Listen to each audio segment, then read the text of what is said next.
Our next speaker is Samir Shande. He's from University of Oregon, and he's going to talk about Tau, which is another tool that you can use on HPC systems. Samir, please take it away. Thank you very much for inviting me here, Yasi. So just for everyone who's keen to find out how do I start using Tau, well, you don't need to change anything in your source code or in your build system or even your binary. You can simply load a Tau module and launch it using a tool called Tau exec. This is just for people who are eager to try out the tool. I will go step by step and explain what this tool is and how you can use it for programs written in C, C++, Fortran, and even Python for AI workflows. And then we will do hands-on sessions. We have set it up so that you don't need to install any software on your laptop. You can just log in through a web page and then launch the tools. And let's get started. Tau is a parallel performance evaluation tool. And like any tool that you may be looking at, there are three distinct phases or modules in each of these performance tools. The first is the instrumentation, or how do I add hooks to my code so that it can then make the performance measurements, and then I can visualize the data that is generated. You've seen other tools, including HPC Toolkit, and you'll find many of the three distinct phases familiar to you. We have support for instrumentation at the source level. We have support for instrumentation at the MPI level. Even a binary with no modifications can simply be launched, and you can then initiate the process of performance measurements. They are typically profiling and tracing modes of measurements, and then you generate the data that is viewed in a tool called Paraprof for Tau. There are other visualization tools, including Perfetto.dev, and we'll look through some of those tools today. We have a hands-on session, and then later on, you feel free to apply these tools to your own codes and then reach out to John and I. We are here during this week. So E4S is a project that includes many different tools, and Tau is part of this HPSF project called the Extreme Scale Scientific Software Stack, where we have Tau, HPC Toolkit, PAPI, and many other tools that are included in E4S. And you can download just a container and launch all of these different tools, or you can even have cloud-based execution or bare metal. And there is a number of HPC tools. You'll find tools like applications like OpenFOAM, GROMACS, NEC 5000, LAMPS. We have even AI tools like NVIDIA NeMo, BioNeMo, Hugging Face Hub, VLLM, PyTorch, TensorFlow, JAX. All of those tools are included in this distribution with support for GPUs from three distinct vendors, including Intel, AMD, and NVIDIA. And we have binary build caches for SPAC, the package manager that is the underlying framework in which all of these tools are built, and you can install these very easily through a binary build cache. I'll speak a little bit more about SPAC, a package manager that we use to install many tools. But there are also tools here which can allow you to chain two distinct SPAC instances, so you can have control over installing tools in your home directory. You have tools like Container Launch Tool, which allows you to swap the MPI in a containerized application with the system MPI, and a la carte tool, which allows you to customize a container image and say install these applications.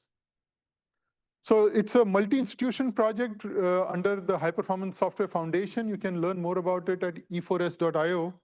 We will use E4S for connecting to our Aurora instance and then launching Tau from there for the GUI. As far as Tau is concerned, there are three distinct modes that I mentioned. Instrumentation, where you have support for automatic instrumentation of all of these languages. We have support for measurement and libraries, including MPI. All the different flavors of MPI are supported: OpenSHMEM, RMC, PGAS, DMAP. We have support for Intel One API compilers. We have support for other runtimes, including pthread, OpenMP using OpenMP tools interface. We have other thread models, and GPUs are supported with OpenCL, One API, DPC++, SYCL with level 0, OpenACC, Cocos, Raja, CUDA, and ROCm. We have the analysis tools which you will use, Paraprof and PerfExplorer, TauDB. But to get started with any performance evaluation tool, you have to add hooks to your code. And you can do this in a variety of different ways. You can do this with a preprocessor where a compiler is swapped with another compiler script, an equivalent compiler script, which parses the source code, adds the hooks for timing, for timer start-stop calls around functions, and then it creates an object file, gets linked in with your application binary libraries, and then creates the executable. We have support for compiler-based instrumentation, where the compiler itself can emit code at the routine boundaries. We have support for this TauExec tool, which does not require any modification to the code at all. It simply takes an executable, a dynamic executable, and preloads the library. When it preloads the library, it intercepts the MPI calls, it intercepts the level 0 calls, and then you can observe the performance of your application very easily. It can generate profile files as well as traces, and you can configure Tau with multiple configurations. You could say, I want to have support for Intel GPUs with level 0, and I want to use the Intel compilers with PAPI, with OpenMP, and so on, with support for even Python. And then it will create a stub makefile where it encodes the path to all these compilers. It encodes the path to level 0 libraries and allows you to use that configuration. You can have a configuration, say, with MPI, without MPI. You can choose configurations like this, where you can launch an executable with this binary launched with MPI exec, and then before the name of the application, you just say TauExec with level 0, event-based sampling, and it will just pick the MPI configuration by default.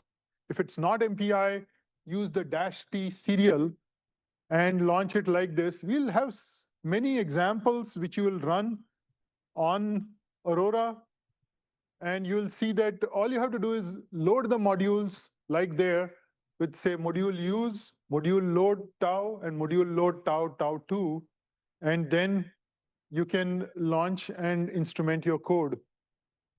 So you can configure Tau multiple times. You can say, these are the compilers, this is the MPI, this is the level 0 GPU runtime, or CUDA, or ROCm, and then it will create a stub makefile which you can then use. If you wanted to instrument your source code, you can do that too. You just need to set this Tau makefile to the configuration you choose, and then swap the name of the compiler. So instead of FTN or MPI F90, you would use Tau F90.sh. Instead of CC, you would use Tau_cc.sh. And then you can build the application, you can run the executable. Then you don't need to use TauExec. You can just simply launch the binary and then launch pprof for the text-based display, or paraprof for the GUI. So typically, if you load the Tau module, you will see multiple make files. And these represent each build of Tau with a certain directory specified for the compiler or MPI. So you could see one build with MPI, one without MPI, one with pthread, one with pthread with GNU compilers for the CPU, one with Intel compilers, with MPI, with OpenMP for the GPU. So you can see multiple builds like that, and you see those tags. These are the tags that we use in the -t parameter. You can also cut and paste the whole list of tags together and then launch the executable. If you see kupti in the name of the stub makefile, it stands for CUDA Profiling Tools Interface. If you see ROCm in the name, it stands for the AMD GPU runtime. If you see level 0, it stands for the Intel GPU runtime.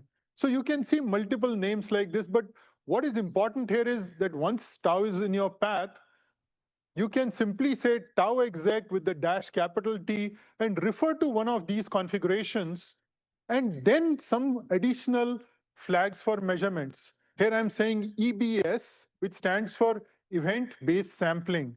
And I'll explain what that means. But in short, it means periodically interrupt the program, collect samples, and based on where you collect the samples, create an estimate of the profile of the application and tell me where the application spends time on the CPU side.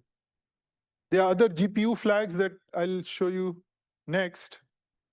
But we have support for many different runtimes. None of these requires any modification to your application binary. You can simply launch it with one of the runtimes. By default, we use MPI. It supports not only the PMPI interface, which allows you to see the entry-exit into all the MPI functions, but Tau supports the MPI tools interface. What does the MPI tools interface give you? It provides access to the internal performance variables inside MPI.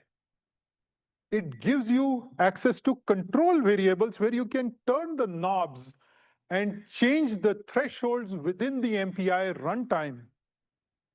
These are very interesting use cases where you can actually see what the MPI runtime is doing. We support the pthread interface, the OpenMP interface using the OpenMP tools interface. So you can observe when internal events of OpenMP happen and get detailed statistics. We have the support for OpenACC, as well as OpenCL level 0, where you can track the time spent in GPU kernels and one API runtime calls, and also the Cocos profiling API, where you can see the push and pop interface for regions, the execution of kernels. Just a show of hands, how many people here have heard of Cocos? Okay. Have you started using Cocos in your codes? Okay, so there is a few people here. What about Python? How many people here are using some AIML framework that they're interested in evaluating on Aurora? Okay, so we have some use cases for AIML. And you can see that Tau can support a combination of runtimes together. So you may have MPI application, which is then using Cocos. So you can see both of those together, OpenCL with Python, Cocos with pthread backend. You can just pick and choose, and you can configure Tau in this manner to suit your application. So with this, we also have support for rewriting binaries and rewriting shared libraries. So you could start with an application which is uninstrumented, but it uses a library. And you may say, well, I want to see the details of entry and exit into all the functions that this library provides. Let's look at a library case like HDF5. And you say, I want to instrument all the H5 functions, the high-level API.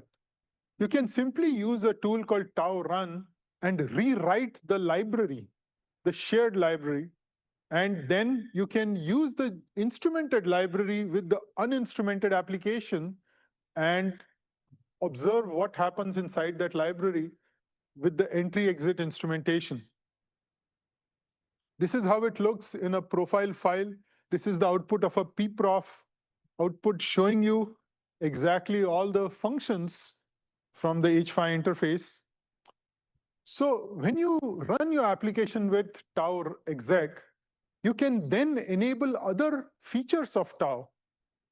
You can instrument different runtimes like MPI, OpenMP, POSIX.io, and enable other features like generation of a communication matrix, generating event-based sampling output, even OTF2 for a trace visualizer called Vampire. And this is how it actually looks. If you have an AMD GPU, you can launch Tau exec with the -ROCm flag. If you have an Intel GPU, you will launch it with the -L0 or level 0 flag. If you just launch an application with MPI run and just say Tau exec, it will show you what happens at the MPI level. But you can enable other features like sampling with event-based sampling. When you say Tau exec -EBS or event-based sampling, you can sample with time by default, but also you can turn on sampling using hardware performance counters. You can set the metrics that you are interested in using Tau metrics environment variable and specify the PAPI or liquid counter names. When a counter overflows, it will generate a sample. And you can then enable I/O, even memory debugging, or support for other runtimes. We have support for sampling on the CPU side using the -EBS, but also on the GPU side.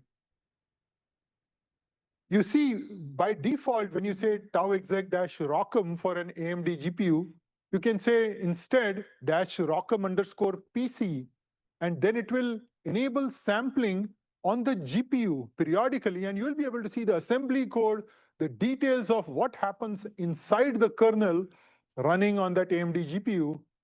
The same thing is supported with CUDA for NVIDIA GPUs, where we have kupti_PC. And we have support for all of these other runtimes, including OpenCL and OpenACC. You just enable it with one of these flags. So this is one of the most important slides in the presentation. Just launching your application with a tool called Tau exec and picking the right kind of runtime that your application is written in. And then you can look at the configurations. Here are the configurations shown for Tau over here on a Cray system, where there's one OpenMP with MPI, with PAPI, and one without it. If you're using OpenMP instrumentation, I highly recommend that you use an OMPT support level of full. Now I'm introducing environment variables that Tau uses to generate more detailed data. And then you can launch your application with, say, MPI run or srun. Just launch it with Tau exec. Once you generate the profile files, you can also pack them. You can say paraprof --pack and give it a .ppk extension. With this file, you can download it to another machine, so you don't have to carry around hundreds of profile files from each thread of execution. You can just have one compact ppk file to move over to another machine, like your laptop, for instance, and launch paraprof locally with that ppk file. here are the configurations that are available in with Intel compilers, with PAPI, OpenMP, and you can see how you can launch it with tau exec. And you can even see how we can compile a program.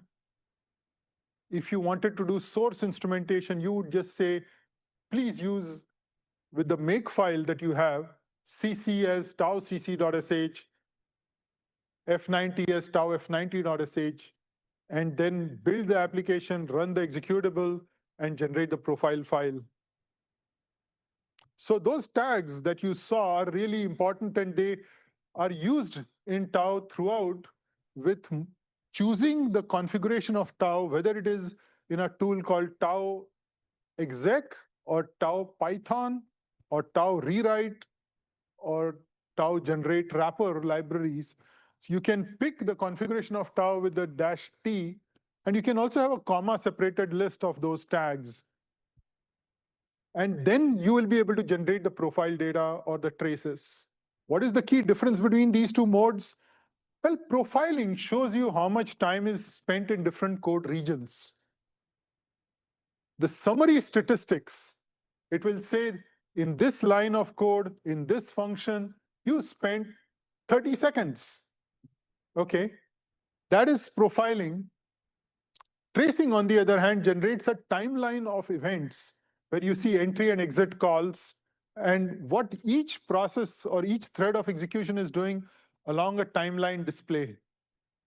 This particular view in the trace visualization comes from the jump shot tool that was developed right here at Argonne National Labs at at MCS. And we ship this jump shot tool as part of tau, and you can launch the jump shot. There are examples that we'll see later and visualize the trace files. But if you do instrumentation, whether it is at the MPI level or the level 0 or even the IO library level, you can generate inclusive and exclusive time. What do I mean by inclusive and exclusive time? You will see many, many screenshots for profiling output, which shows you the inclusive time or exclusive time. With entry and exit instrumentation, you can add enter and exit semantics. Consider this function foo, which calls bar. And here is the time spent in foo.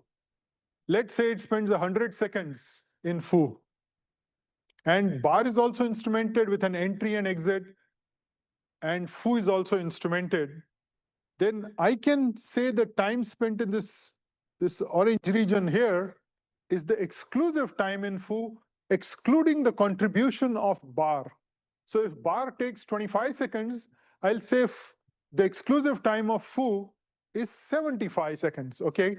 100 minus 25. And so you can then see precisely the exclusive and inclusive time, but only if you have the start, stop, enter, exit semantics of instrumentation. Otherwise, it's the same amount. And then you can generate profile files in a different variety of flavors, whether it's a flat profile, a loop profile, a call path profile that shows you the calling sequence, or even a call site, which says MPI barrier at this point in the code, at this line, took so much time, or a full-blown trace file.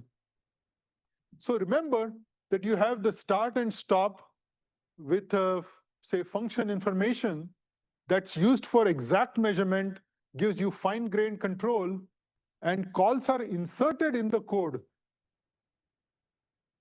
Or you can have sampling, which is indirect. It's like throwing darts on a wall, right? Where the samples fall, where the program counter values are evaluated, you can then base the time spent in your application on the basis of this. Well, how does this work? Let's say you have a periodic interrupt generated by a system timer, and your application is running. You can see the first interrupt, T1, the second, T2, T3, they happen every, say, 30 milliseconds. And you may miss some portion of code between, say, T5 and T6, and that's okay.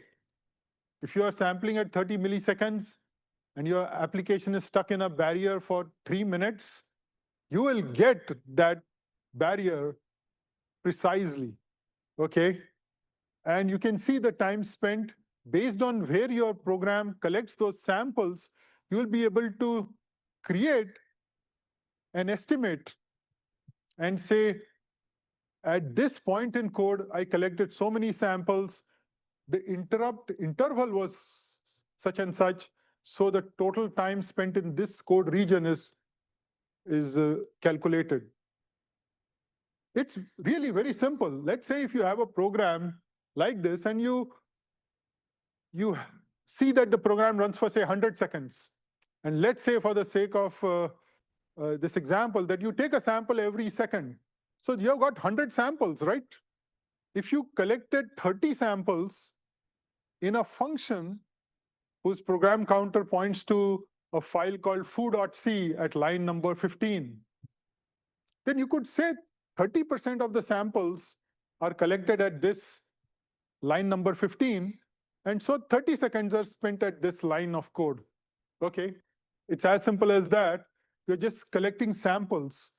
Whereas with instrumentation, you're adding a start and a stop call around some code region at the entry and exit of a function. And then you can see the precise timings.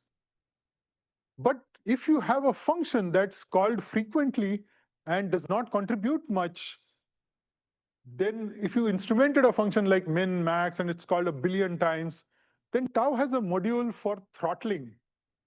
After 100,000 calls, it will just check that it at least spends maybe 10 microseconds per call. If it doesn't, it will just disable the instrumentation. The program will not be unduly dilated, and you will see a profile file where it says this function called swap. It belongs to a Tau disable group, and it has a name which includes throttled. So you can ignore that timing. So then you will get inclusive time spent in different code regions like this. There's a top-level timer on each thread of execution called .tau application.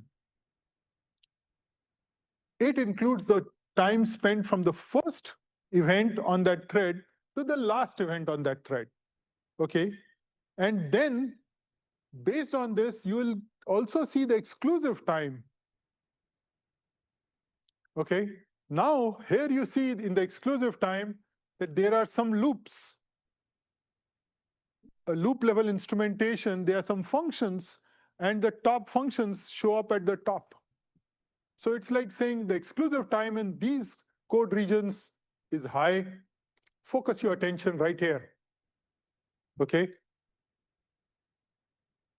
Then you can set many different environment variables. You can turn on tracing, you can turn on call path profiling, you can turn on tracking the memory footprint. What do I mean by the memory footprint? It is the total amount of RAM that's being used at any point in your program.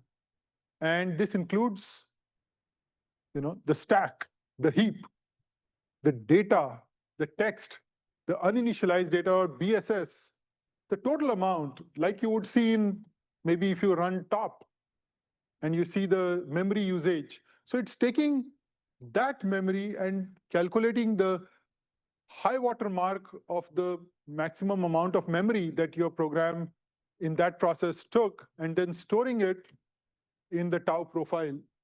You can track the power, you can turn on sampling, you can even turn on tracking signals.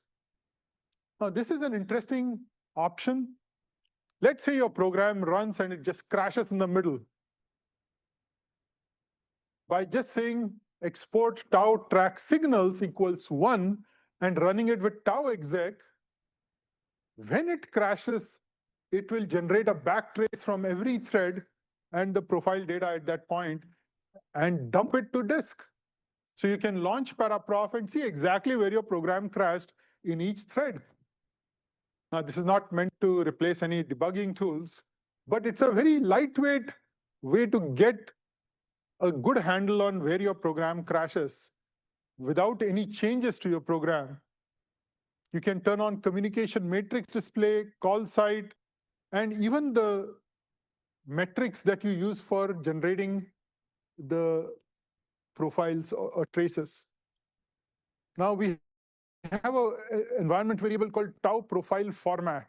If you use the word merged, then instead of generating a file for each thread of execution, it will coalesce all these files and it will create a merged profile file in an XML format. Then you can launch with Paraprof. This is especially useful if you're running an application with hundreds of thousands of threads. You probably don't want to generate 200,000 files in a given directory. It will generate just one file at the end of your application. To generate trace files, you can use jump shot. This is the view which shows you boxes within boxes to show levels of nesting for instrumented functions, and even directed line segments that show communication between threads of execution. And this is the Chrome browser, and a newer version from Google is the perfecto.dev. This is a flame graph. It shows you levels of nesting. When main calls function F1, which calls F2, you can see it clearly along a timeline display. And you can see what's happening on the GPU thread, what's happening on the CPU with all the calls. Now, one thing that is very interesting with Tau is that we support instrumentation in a large number of timer libraries. There is a good chance that the application that you are working on, which has been around for over a decade, already has some timer calls in it. PETC, for example, has perf stubs timer calls. E3SM has GPTL timers. XGC is a code which uses CAM timers. In all these different timing libraries that have evolved over the last few decades, there is one common theme. There is declare a timer, give it a name, start the timer here, stop the timer here. And your library or your application is filled with these timer calls already. Tau can leverage those calls, whether they come from FiProf, whether they come from RockTX or the kubT library, NVTX, or whether it comes from PETC or your application. Because really, that instrumentation in your application is of immense value.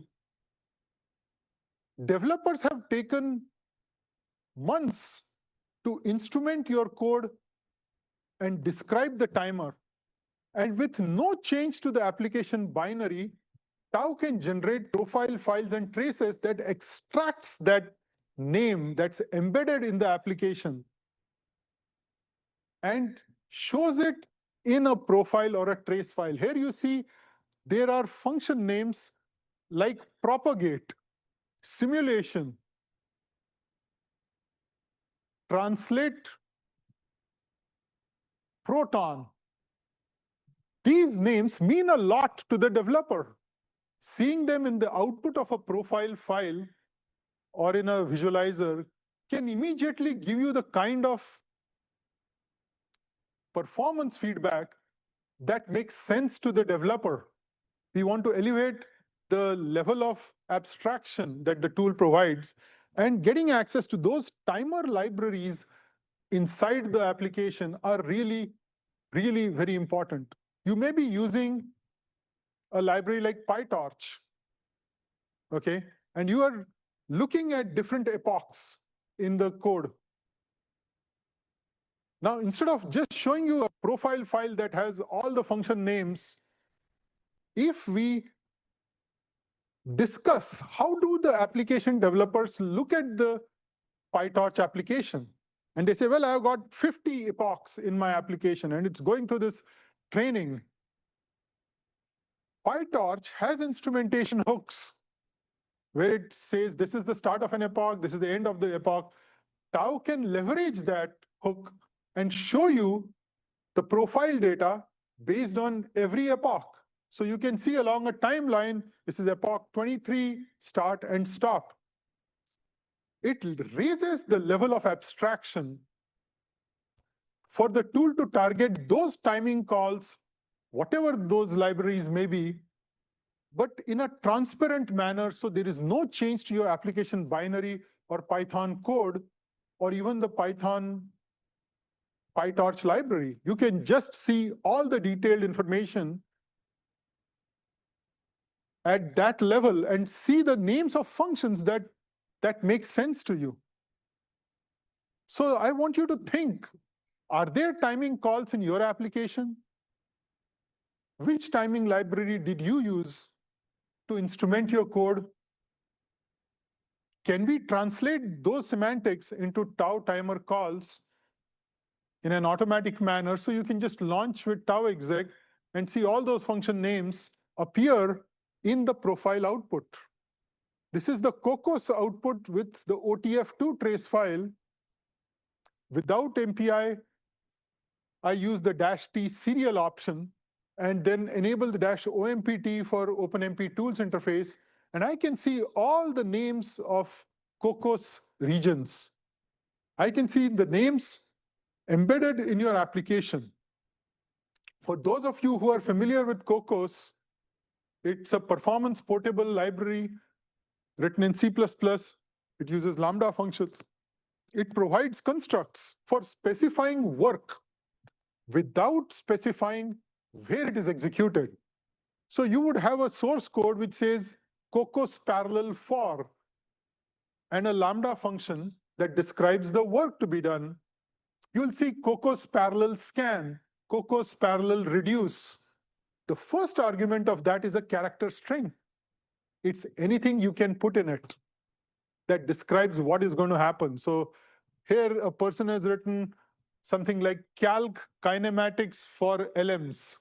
This is the first character string, the first argument given to Cocos, which is already embedded in your library.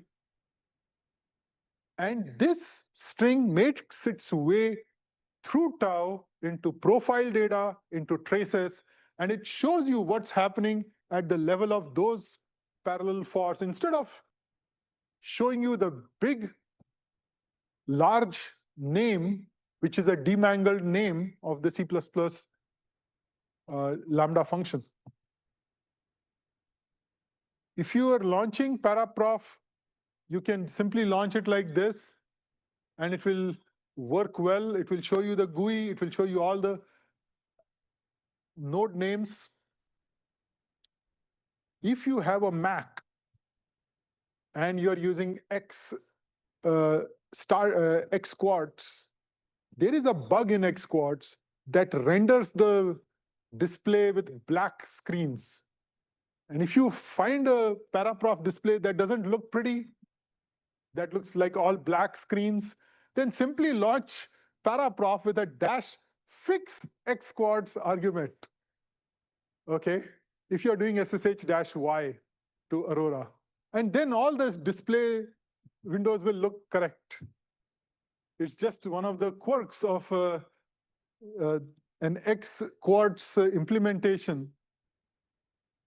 This is a 3D visualizer that's embedded in Tau.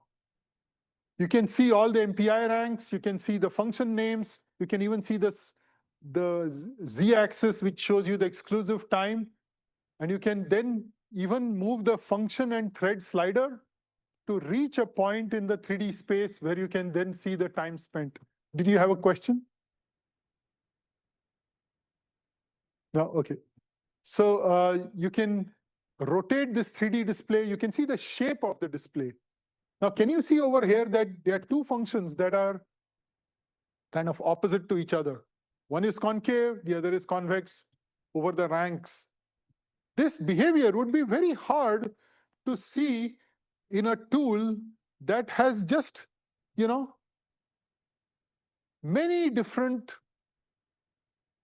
ranks represented by one colored, display, but the shape of that profile file comes out very beautifully in a 3D visualization, where you can see what the whole application is doing along all the MPI ranks, along all the function names, and what is the code region that stands out. This is something you will notice when every 8th MPI rank is doing something special, or the first node is doing something special and the others are not. The 3D visualization can show you all this. And then you can use the function and thread slider to zoom into a region and see what is the height and color value based on the metric that you have chosen. We have a 3D communication display as well, where you can see the point-to-point communication in your application, where senders and receivers are on the 2-axis, and the height can be, say, the maximum message size or the message volume. And then you can have the crosshairs show you the exact point in the space. So how do you use Tau? You can just launch it with, say, Tau exec-EBS, and it will show you the time spent in different MPI ranks. When you see node, that represents an MPI rank. And then there can be a thread. And it shows you a specific line of code with a sample. Here is a sample collected in a function. And in this function, you will see at this file name, at this line number, say 2705, it spent so much time across all the MPI ranks. And then you can enable different Tau options with the environment variables. We have options for memory debugging as well. I'll not go into those in detail here. But you can download Tau, you can install it. It's available with a BSD style license. There are no restrictions for your use or redistribution or any of the parts of Tau. It's also included in the extreme scale scientific software stack, the ecosystem for science in containers. And you can configure Tau like this with PDT, install Tau, and then run your application. There can be compile time options as well, and all of these runtime options. But what I want to do is I want to give you a feel for using Tau on Aurora. Okay, and to do that, we are going to use E4S, but on a cloud system, where we have a cluster with GPUs on AWS. This happens to be running in the state of Oregon, in the US West 2 region. And we will log into it using a software called Heidi from Adaptive Computing, and run this image, which has Tau, HPC Toolkit, PAPI, all installed on a cluster running in the cloud. But we'll actually use this to SSH to Aurora and launch our visualizers on Aurora and run code on the GPUs, the Intel GPUs on Aurora, okay? So to do this, do you all have access to these slides? They are in the Ask Us channel, the Ask channel in Slack for the workshop. And to use this, you will go to this paratools.adaptivecomputing.com and then click on the student tab. You will enter your name, email, and then enter this code, this session code of 70034. With this, you will be able to just log into the AWS cluster. Just a show of hands here, how many people here have used some cloud environment, commercial cloud environment in the past? 1, 2, 3. Was it painful to use the cloud environment? Okay, so we'll try out this, and you'll see that with just a web browser, you should be able to do this very easily. I would recommend just start with a Firefox private window and just enter the name, email address, enter this code, and you should then see a screen that looks like this. And you see this blue button which says deployed. You click on it, and it will show you the cluster. You will see a screen like this where you say remote desktop. And then you just click that blue button which says remote desktop, and it will launch the GUI. The screen over here, you may have to accept the pop-up window, and you will see a remote desktop like this. It's a VNC session running on the cloud. Multiple users can use this, and you can spin up more clusters as the demand goes up. And then you can just, if this doesn't work, we have a backup server. Again, at this uoddc.nic.uoregon.edu, you can enter this tab and try it over here. The idea is you should be able to click on those 9 dots, click on a terminal, and once the terminal comes up, you can then change the, say, font size by clicking on preferences, and then just say SSH-Y. That -Y is very important. And then you say your login ID at aurora.alcf.anl.gov, and then load these modules, the module use command, module load command of module load tau, tau2, and then you can do the qsub command. So it's just using a remote desktop so that the GUI shows up with X, and you don't have to render it all the way onto your laptop. You can just go through this interface and then launch it. If you say module load frameworks for AI/ML frameworks, then you can launch the PyTorch, which supports the GPU. And then you can launch TauExec, Paraprof, all of these tools. The basic workflow is like this. But what I've done is I've created a workshop tarball. A workshop tarball which has many different examples to show you some use cases. And this is located in a soft perftools tau tar directory. You untar it, you go to the workshop directory, you cat the readme file. You can say qsub-I. Remember, your account is ALCF training, and your queue is ALCF training. Load the modules, launch the uninstrumented binary like that, or with tau, you say TauExec with level 0 with EBS. If you have a Python program, you say Python with the application, but say TauExec before that, and then you can launch Paraprof, pprof, and run it. Okay. Here are many examples that I have provided.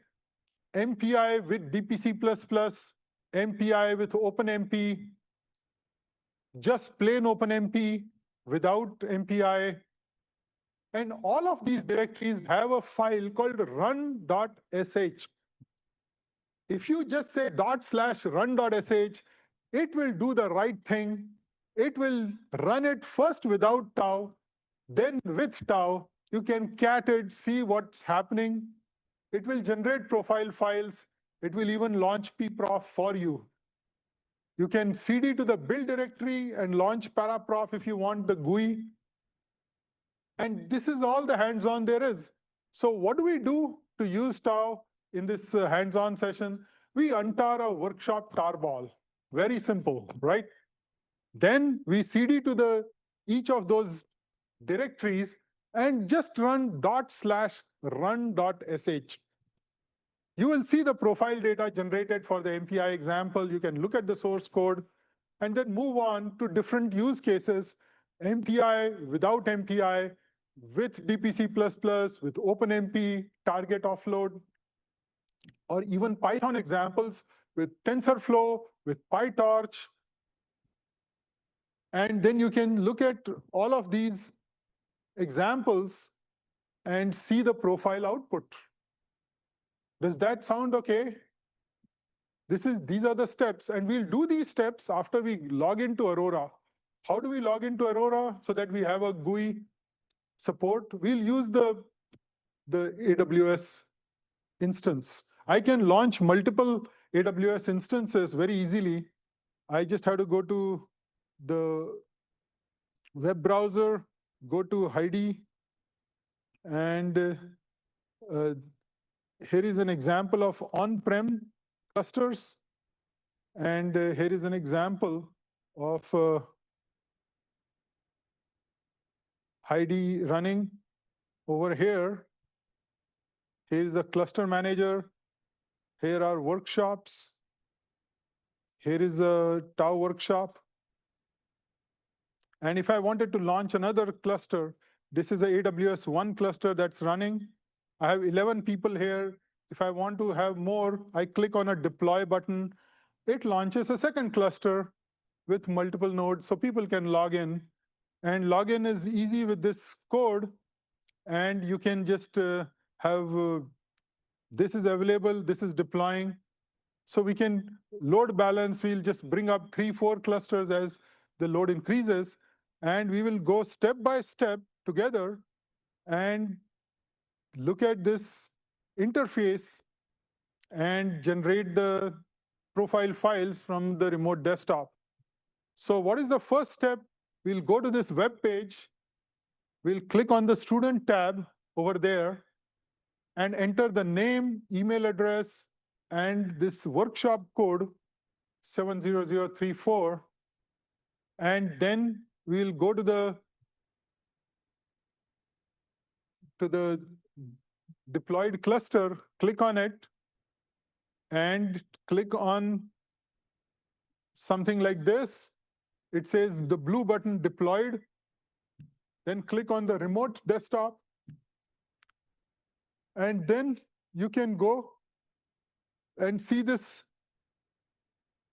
jellyfish, okay? With this, you can click on activities. You can click on the 9 dots over there, bring up the terminal window. And once you have the terminal window like this, you can say SSH-Y and name of your login ID and aurora.alcf.anl.gov.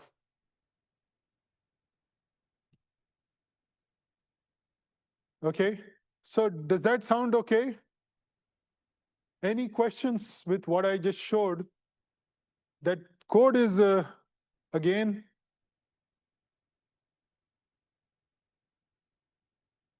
here. Go to that web page, enter that code, and you should be able to log in and see this. So far, are you able to do this? Any questions with this?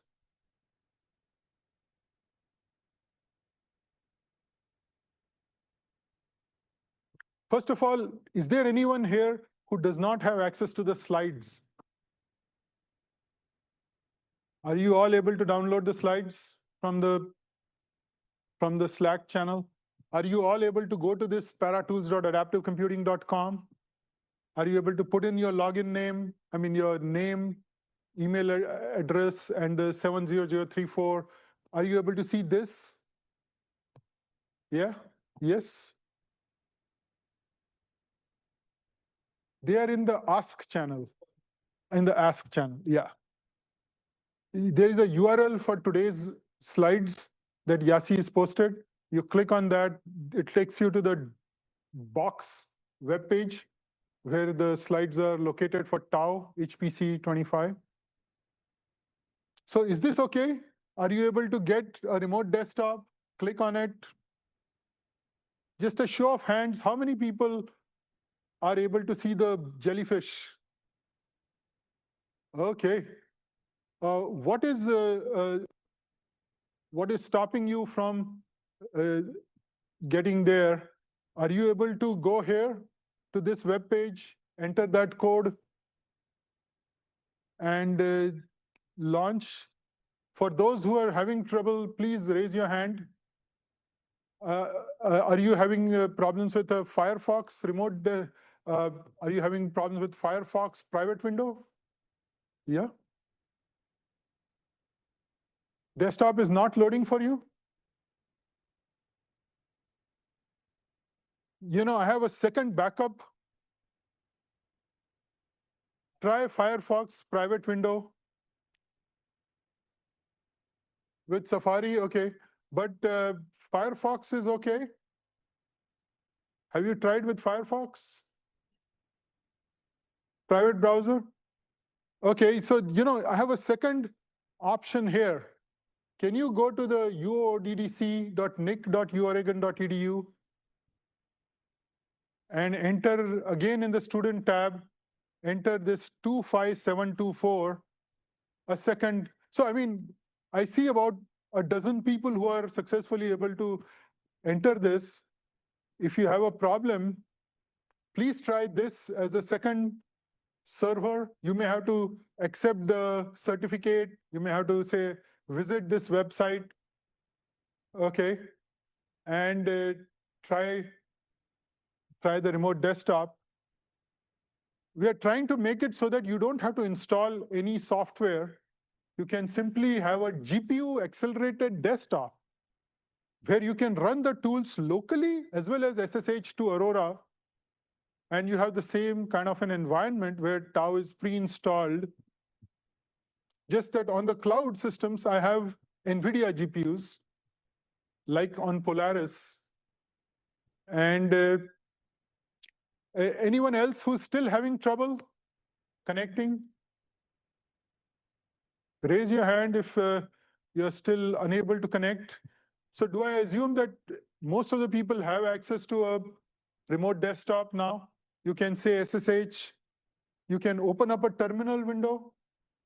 You can SSH-Y like this to Aurora. Okay.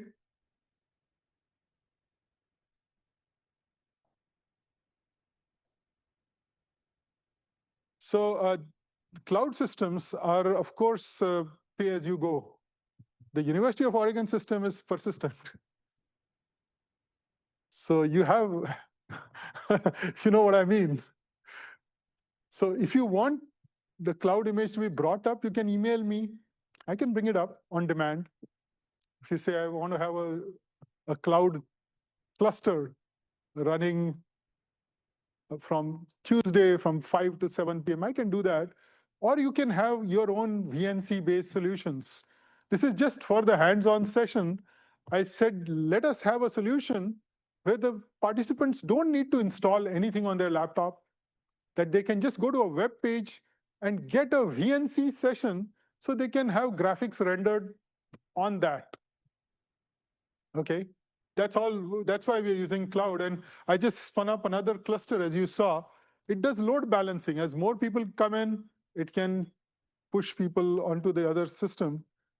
Here, one of them is, both of them are available. Now you see these clusters? There were 12 people here.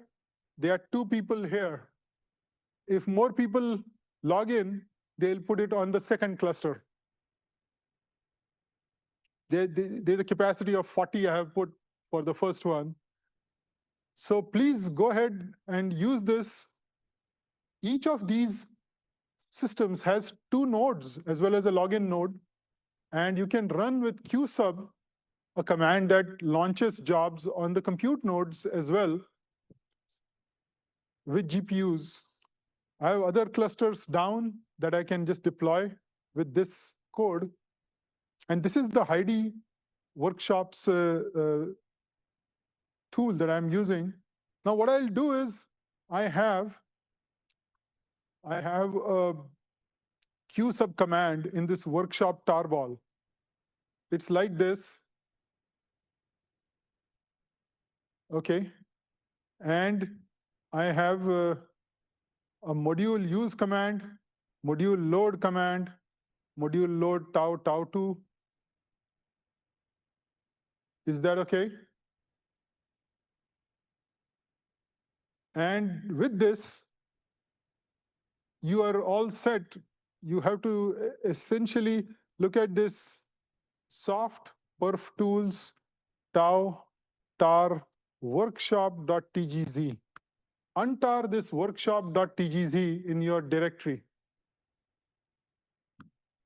And then you will see a README file that shows you how to allocate a node. I'm just using a single node here. I'm loading the tau module. I'll go to these examples directory, go to the MPI, DPC gem, and just run the run.sh. That's all. This will instrument your code with level 0, with uninstrumented binary, and run it on the GPU on Aurora.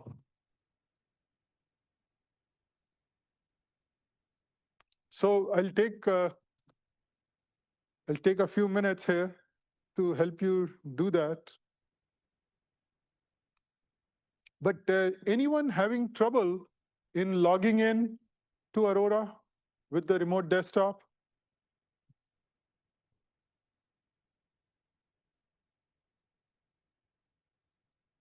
Are the instructions for the hands-on clear? Are you able to launch Paraprof over here? So I can go to Pete. Here's Aurora.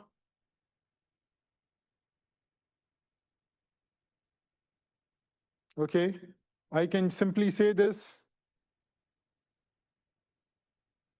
So what were the commands? First, I go to the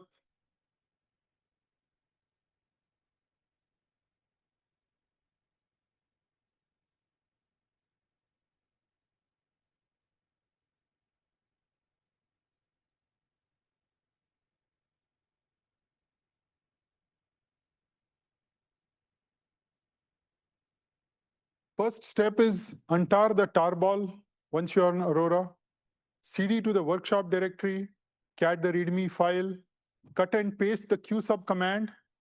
Remember to use the -x at the end, because that is what will allow the X forwarding. And then say module use, module load, and then launch the application. Say run.sh, go to the build directory, launch Paraprof. And these are some AI examples, Aurora callbacks. See this is PyTorch, TensorFlow. Run them again, and you'll see the profile data. Here are some examples on Polaris as well. And installing tau.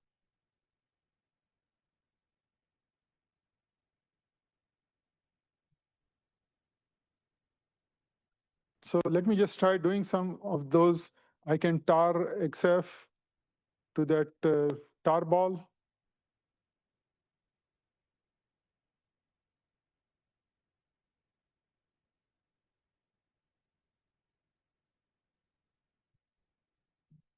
Yes. So when I tried to log in, I get the welcome dashboard and it says clusters and it shows this E4S 25.6 AWS 4. Yeah. And it says that the state is down. State is down. That's That should not happen. What does it say over in terms of can you try going to UOODDC?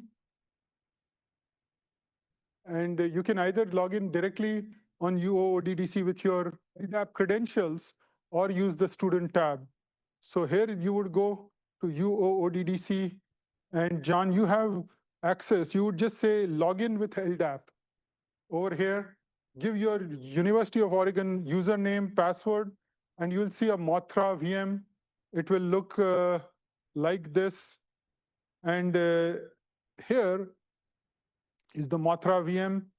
And you'll just click on the remote desktop and launch it like that. Yeah.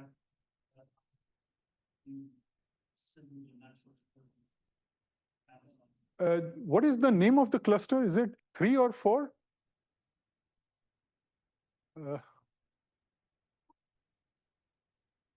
Just 4. Okay.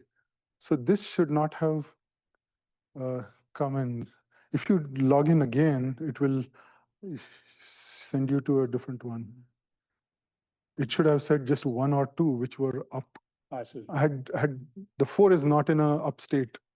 So maybe use a different email address like a Gmail, and it should work. Did anyone else find a cluster that was not deployed? Everyone else was, yeah. 2. And yeah, click remote desktop here. Okay. Here. Yes, accept and continue. And now it will create the remote desktop. Okay. Okay. I'm also doing it over here on Aurora Direct. Yeah, that's fine too. Yeah. Okay. It should work. So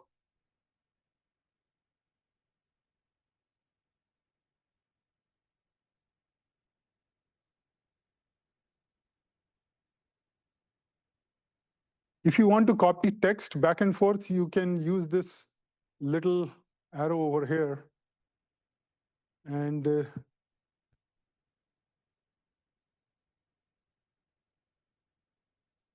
I have a cluster here. So here is my cluster. I have these 9 dots. I clicked on the terminal window, brought up this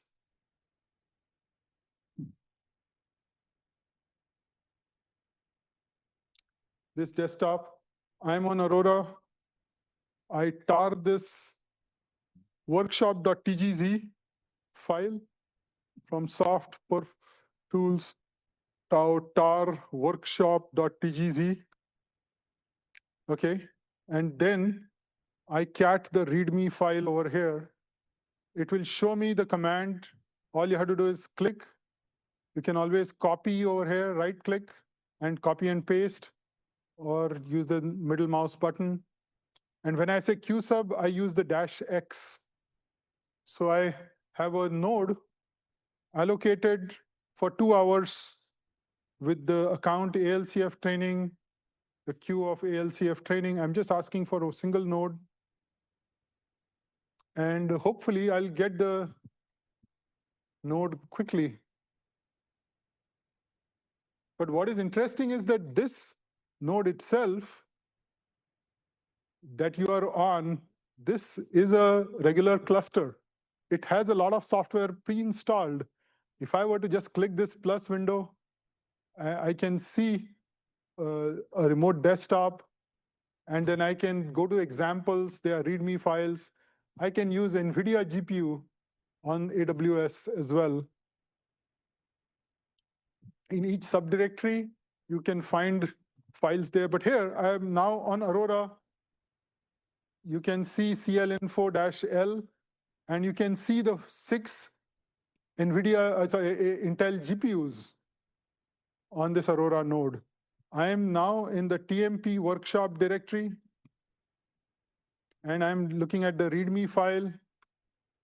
And all I have to do is go to the PTI GPU samples, CD to the MPI with the DPC++ gem. And you can see here, there's a main.cc. This is the application which has an MPI and it has a gem kernel. You can see this kernel is being launched over here in the parallel for, okay, DPC++ sickle code. I'm running this compute. There's an MPI in it, MPI finalize. And then there's a cmakelists.txt. There is a run.sh. What does run.sh do? It essentially loads CMake. It goes to the build directory. It does a CMake ... It does a make. It first runs it on 2 GPUs with MPI DPC gem example. Then it runs it with tau exec with the dash capital T of level 0, enabling L0 and event-based sampling on the unmodified binary. And then it runs pprof, and you can launch paraprof as well. So I'm going to just say run.sh. Is that okay?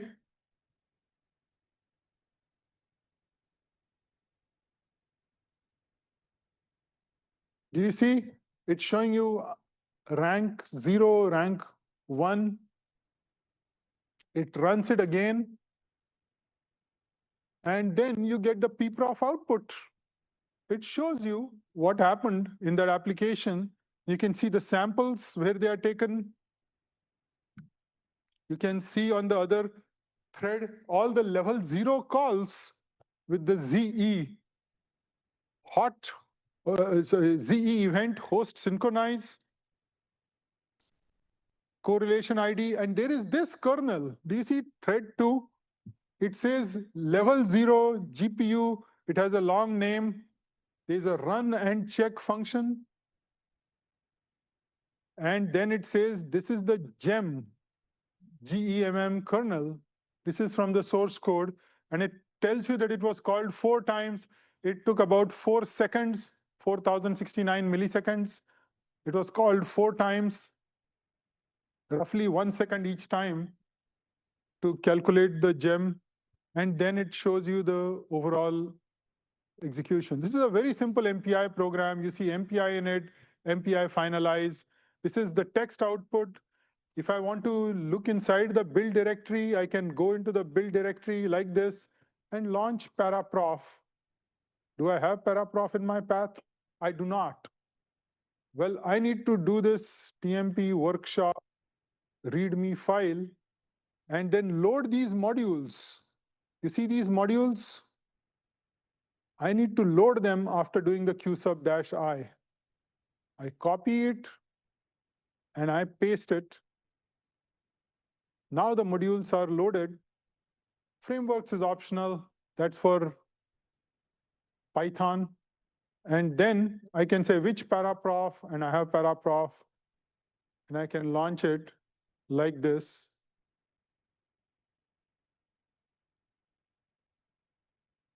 And I should see a GUI appear. So with this, I see this GUI appear over here. I can click on this thread 2 over here, and it shows me this level 0 GPU. That's the function. I can slide it, and you can see over here the gem. I can look at thread 1, thread 0, and you can see where the time is being spent on the CPU side, on the GPU side. I can even go to Windows and 3D visualization. It's more fun when it's a larger number of ranks. Bar plot, and you can see this 3D graphics is working well, even though this is going all the way to Oregon, across the country and coming back.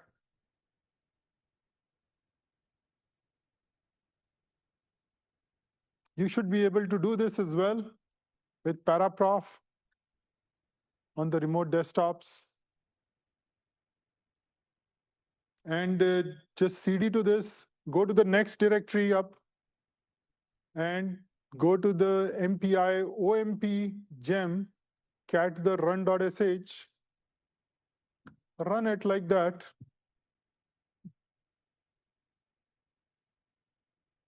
It's running it with OpenMP, with MPI, now running it with tau exec. And then you get the OpenMP target directives. They're all there. And you can see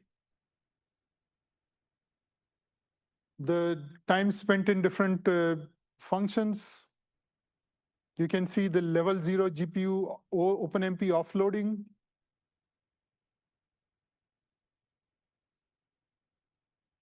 Okay. And target OpenMP directives. You can CD to the build directory, run paraprof like this. And there are a number of slides that show you in detail how to use paraprof. And you can look at right-clicking over here. And then you can right-click here, say show thread statistics table. And then you can see OpenMP target.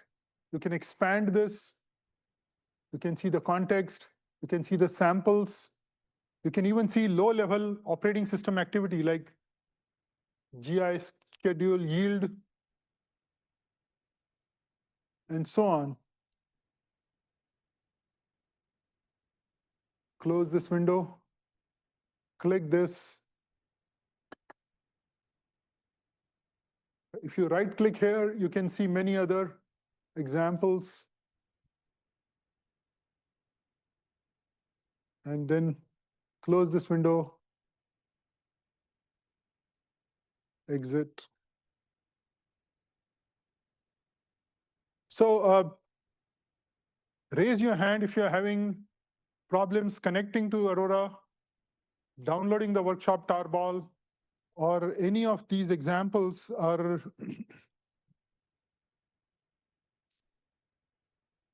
are not working for you from either University of Oregon or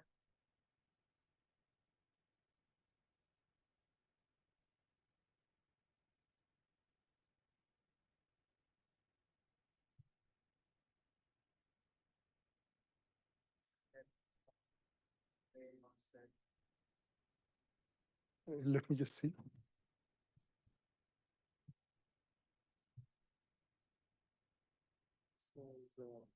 Display notes. Use of display notes. Did you do SSH-Y when you logged into Aurora? Yeah, I did. Does Xterm work? If you just tried Xterm over here, Xterm, just X without the E. Xterm, M at the end. M like Mary. Just enter.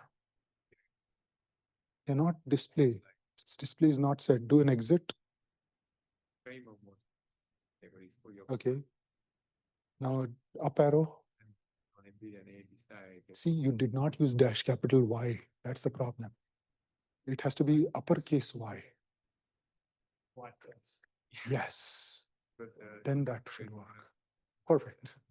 Anyone else having trouble connecting or using the workshop tarball? These steps? Are you able to?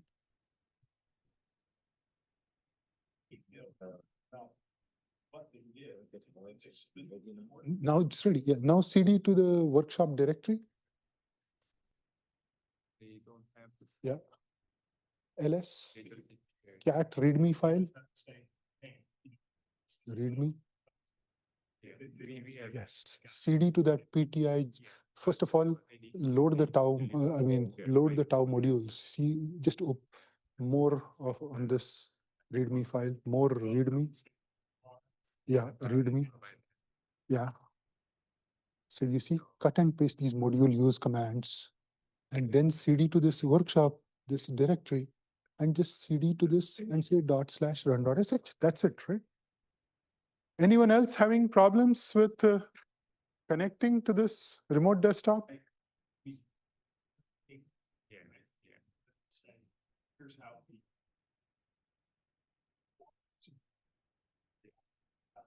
Are you able to connect? And did you do SSH-Y when you logged in?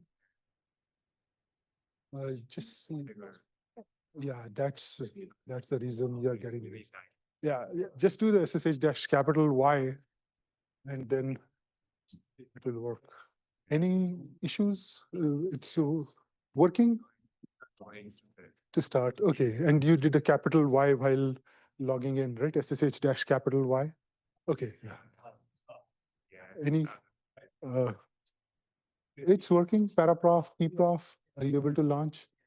Perfect. Okay. Well, that's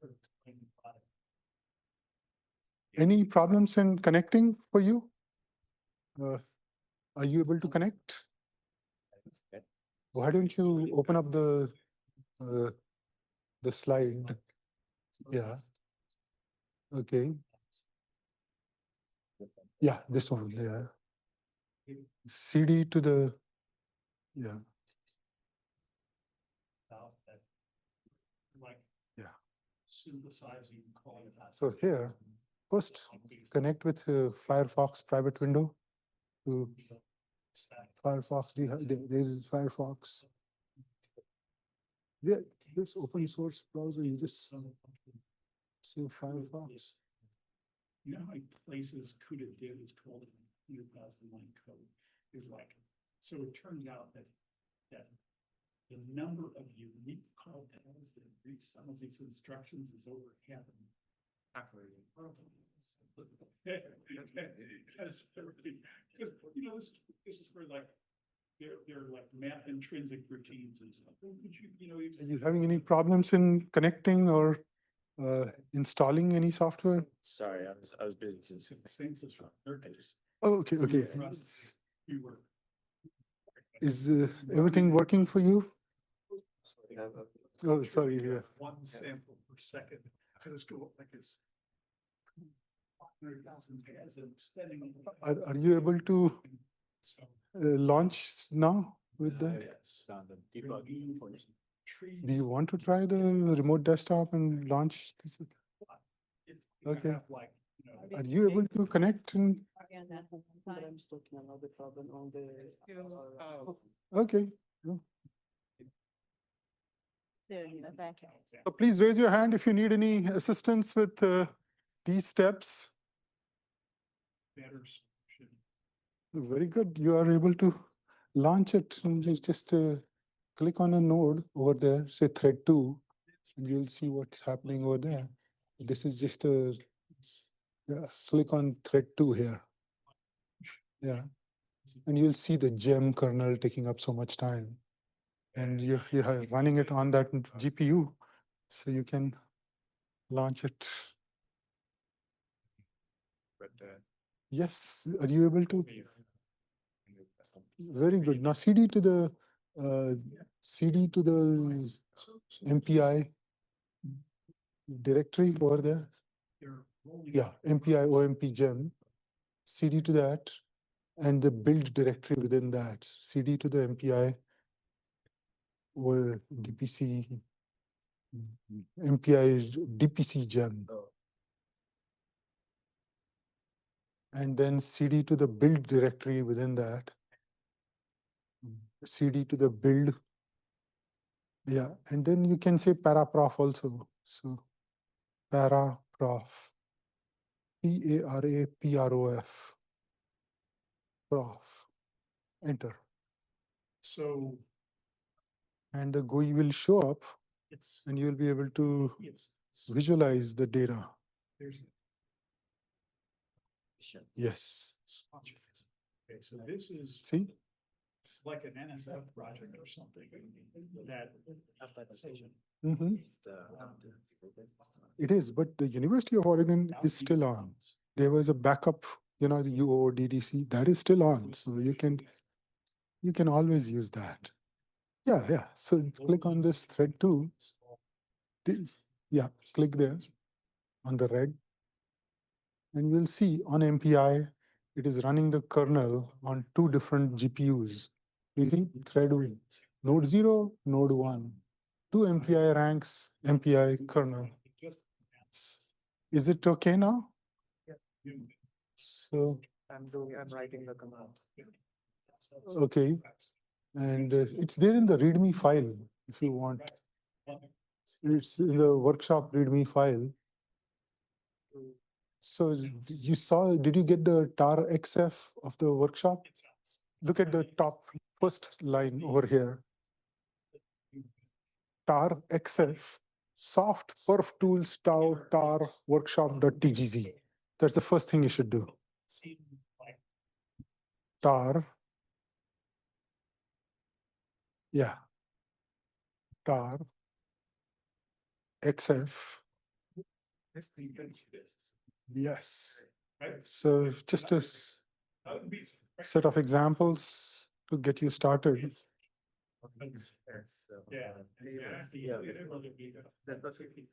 Workshop.tgz.